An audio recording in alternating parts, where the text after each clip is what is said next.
All right. So this is the history of the bounce box, and it's mostly anecdotal. So don't quote me on the borders between generations are a little fuzzy. All right. So generation one, the most romantic type of bounce box is the probably the one that we all think about is you have one bounce box and you send that resupply box in front of you. And then when you get to that spot, you retrieve that box, you take out your rubber rain gear and your jeans if you're in your jorts or your wool sweater, or you put in your wool sweater and you send that one box forward to another spot. So that's the romantic view, generation one bounce box. Generation two bounce box was you sent a couple of bounce boxes to your resupply boxes to yourself. One might go to, you might have one at Old Station, and then you might send one to Etna. Well, you get to Etna and you didn't need all of the stuff that you sent to yourself at Etna. So you forwarded that to Side Valley or Ashland, or Fish Lake. And then sometimes you would take forward that Fish Lake one to Crater Lake. And so that was kind of a mix between generation one, generation two. Again, the border lines are kind of fuzzy. Generation three was a complete turnaround. And unfortunately, generation three happened at COVID. So what happened at COVID was they eliminated the definition of bounce box, and they told everyone that to go to this pre-existing program, which was the priority box. You could send a priority box and bounce that forward.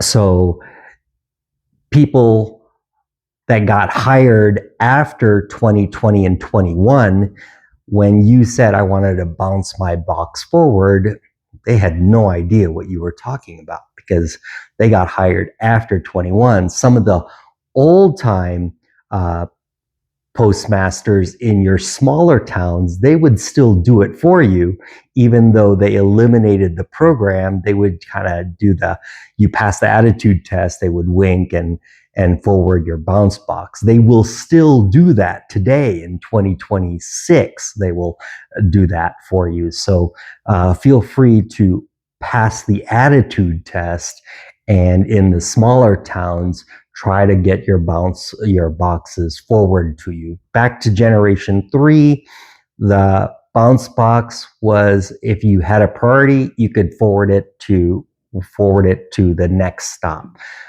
That was called rerouting, so it was no longer called the bounce box.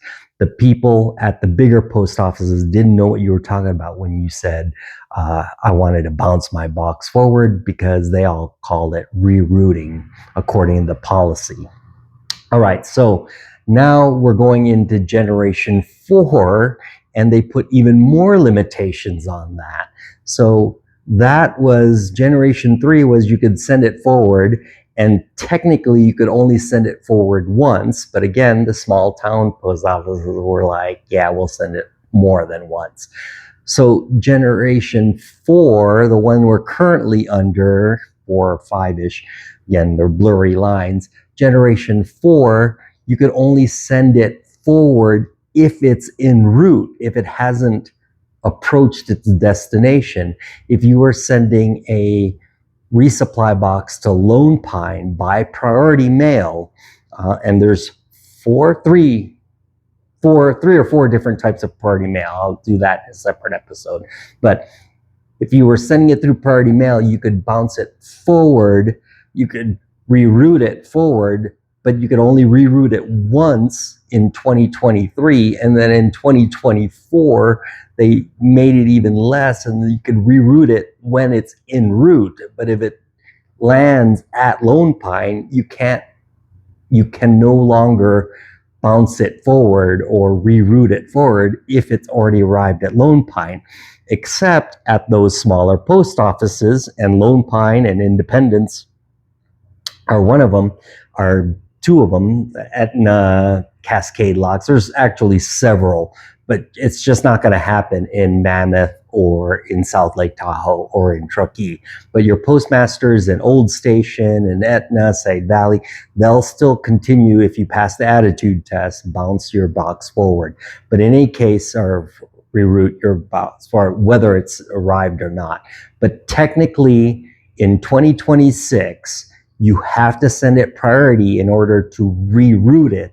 You cannot reroute it after it arrives at the post office you're sending it to. So it's kind of a mess. And that's one of the reasons why I always recommend, except for several places, I think there's 5 places, 6 places maybe, to resupply, one, while you're on trail, and two, to minimize your boxes of resupply, because it's really hard to retrieve them as you're going, especially if you're new and you are not sure that you're going to keep pace.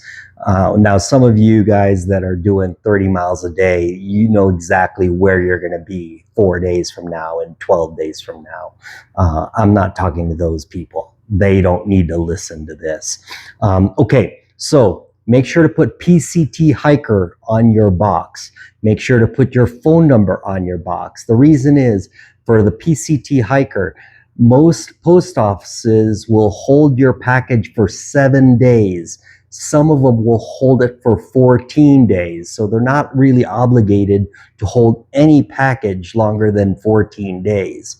However, if you put PCT hiker on it, most post offices, even the bigger ones like Mammoth and South Lake Tahoe and Truckee, they'll hold your box, your resupply box, for 30 days. And some of them will hold it for the entire season. So make sure you put a return address. Make sure you put your phone number on there, or your email address if you're international and you don't have WhatsApp, or and you put your PCT hiker outside, or actually use your government name, because you're going to need to show your ID to pick up your box. So put in your government name, your PCT hiker next to it, your phone number underneath that, and then make sure to have a return address. If you don't have a return address here in the US, put my address on it, seek a local trail angel for that, or some businesses will hold it until the end of the year and then will contact you because you put your phone number on there. So do those items and you will be much more successful in not only retrieving your resupply box, but also being able to find it, reroute it, get it to where you need to go. Cheers. Okay, see ya. Bye.